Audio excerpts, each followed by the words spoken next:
windshield washer fluid. You just never know. Trucks splash water onto you with these raining days, and you always need something to clean it off with. And it's always good to have the right amount. One of the oils that I always like to use is Mobil 1. We've been using it for years. Mobil 1 synthetic oil, I feel is the best oil to protect your engine. If you look at the label, I mean, you can compare all the oils. Most of them are marked. This one's designed to extend your engine life, provide advanced wear protection, combat sludge and clean your engine. It protects your car in high temperatures, protect during low temperature startups as well. And I'll talk a bit more about that. Control oil consumption and loss, and provide better fuel economy. So using the right type of oil will also help you with fuel economy. Every oil has a different weight to it. Does anybody know what that means? No? Okay. Well, the weight is the thickness of the oil. It ranges between, I would say, 0 and 40 up to 70. The thicker the oil, the harder it's going to have to work to pump the oil through your engine.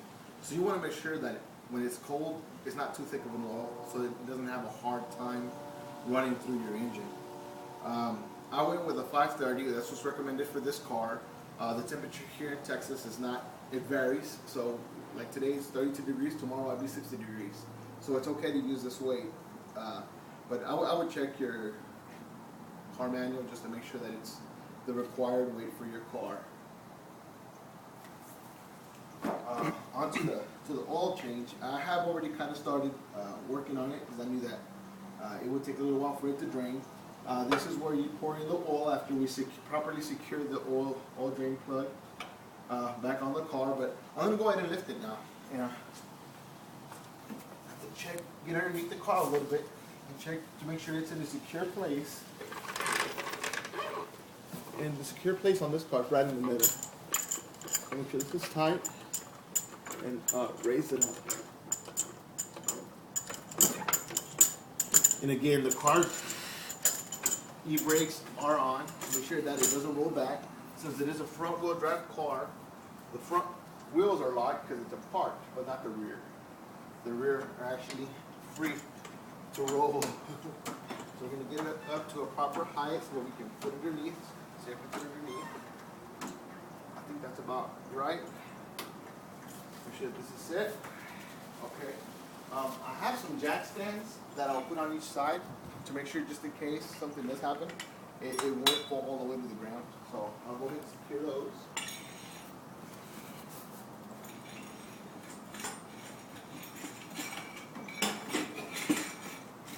Might actually have to lift it up a little more.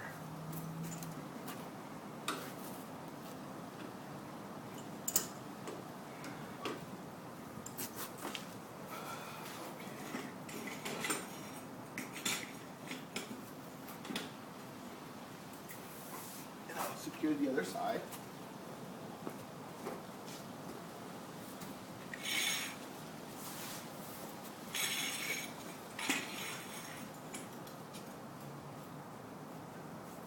Okay. Your next challenge is to find the oil drain plug, which on this car, I know where it is. I'll show you where you can find it. All engines have an oil pan, which is where the oil collects while it's not being used. It all goes through the engine, it ends up back into the oil pan. So after it's been sitting for a while, you'll find that most of the oil will be in the oil pan. Give me 1 second. Go underneath the car. Okay. Well, this is the oil pan out of this car, and I've already unscrewed it, but it's usually a screw.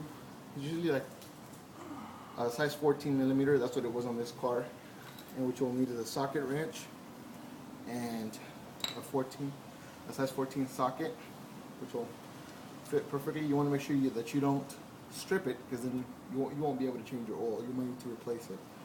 So just carefully make sure it's snug. Remove it from the oil plug, and the oil should drain completely. I've already drained the oil. It's already been removed. The next step that you have will be to remove the oil filter. Every engine has an oil filter, and they're not that hard to find. The oil filter in this car is actually right next to the oil plug. It's right up here. I've already replaced it as well. There is a tool that you could buy to help you. It is like a loop that tightens up. I don't have the tool. I usually use my hands because they're usually not tightened that hard. But I'll go ahead and remove it and show you what it looks like. I usually use Fram or the Mobil One oil filter. In this case, I went with the Fram. They have a new design where it's like a time release. The Fram oil filter, all the oil collects around here. It drains in and it comes back out through the middle. So it flows in and back out through the middle. And according to this new Fram design, it usually takes it has to go through a certain amount of time before it actually lets it back out, which I hope is safe for the car. But what I usually do, I put some of the old oil and I'll put it right over the rim to make sure that this is not dry. With the heat, I don't want this to dry and crack and leak on me. So what I'll do is I'll put a little bit of oil just to lubricate it a little bit. And it's as easy as putting on the screw. You know, you go clockwise to tighten it, and you go counterclockwise to unscrew it. Like I said, you shouldn't tighten it up more than what you can tighten it up with your hand. So I'll go right underneath here and locate the screw and just start carefully screwing it back in. You got to make sure that it goes in smooth. If you feel it going in oddly, don't force anything. Nothing should be forced on. It has to be a smooth transition. Like I said, just tighten it with your hand as far as you can go, and that should be enough. It's dripping now, so I feel like all the oil should be out. Get a rag here and clean some of this off. Made a little bit of a mess. Now there are magnetized oil plugs, which you could use. I would probably recommend. And what they do is they pick up all the metal shavings from the engine. Anything that's metal, it'll collect it here. It's pretty cool. But you'll screw this back in. 1 second. There you go.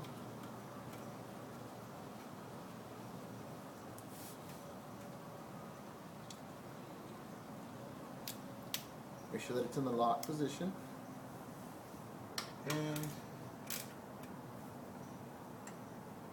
voila, you just tighten it up a little bit. There you go. Don't want to over tighten it. Now that it's all tightened up, we have to pour in the oil. I usually like to use a funnel to make sure that I don't make a bigger mess than what I already made. Just unscrew this cap. Put your funnel in. Most cars use about 5 quarts of oil, and that's why I like buying these big bottles of 5 quarts. Because what I'll do is I'll pour the new oil in, and the old oil I'll pour back in this bottle, and I'll take it back to get recycled. And you can take it to your local AutoZone or auto parts store, whichever is more convenient. Let's pour this back in to your car. Oh. And I usually got the real safety protection. Make sure you put this in the trash can. Alright, and just carefully and slowly let it drain in. Make sure not to make a mess. And you see the amber color? That's the color of new oil. And that's another telling factor, that when you check your oil, if it's too dark, it's probably already time to change it. I try to change it every 3,000 to 4,000 or 5,000 miles. I had a friend at work, and the reason I did this project was because she hadn't changed oil in 2 years. She didn't know how to check her oil. And after 2 years of not checking her oil, her semi-new Nissan Xterra, her engine locked. she couldn't figure out why her engine didn't work or why her car wouldn't start, and it had seized. And it's one of the other reasons why it's so important to change the oil, or make sure you have enough oil in your car, because your engine will seize, and the cost to repair your engine or to replace the engine is a lot higher than if it is just to change your oil. That's why it is very important. It's one of the most important things when it comes to maintenance in your car. Either putting gas in it and making sure that it has enough oil and that it's properly changed.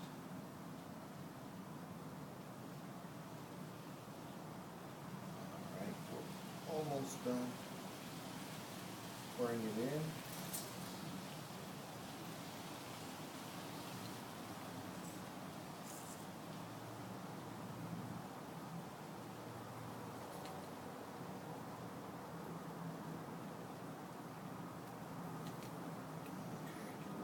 Second, we're almost there. Usually, wish I had a bigger funnel. It would probably travel a little faster. And I mean, if you have really good aim, I guess you'd use it without the funnel. Or if you have the smaller cans, you could pour them right into the engine. But with these big cans, you gotta make sure that you have the right funnel for it.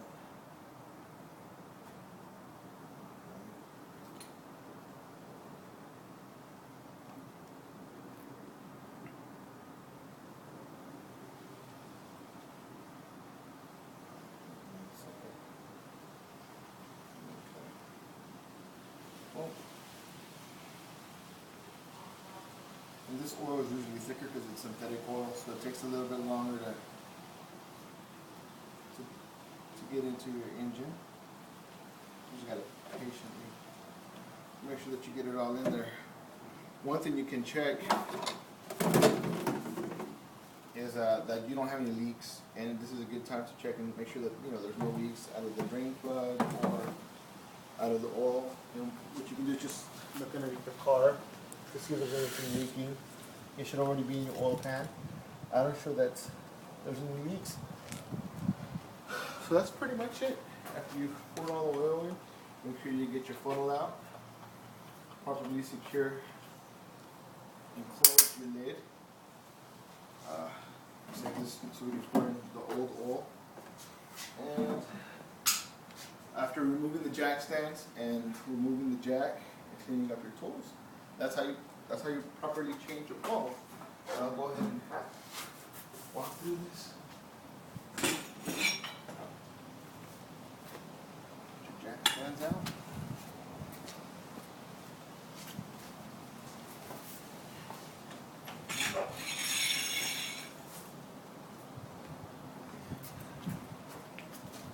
Get the old oil out.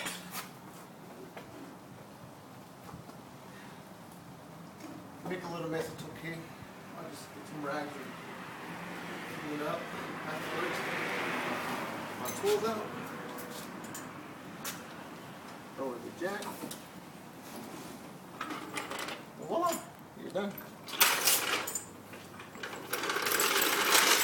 Anybody have any questions? Just an example, pouring the oil. Okay. Oil out. It's always good to recycle your oil. It's very important.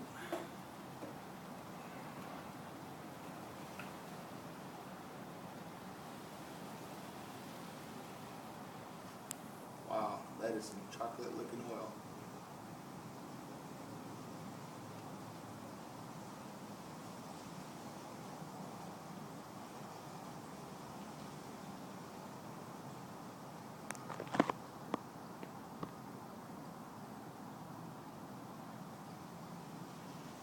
Patient.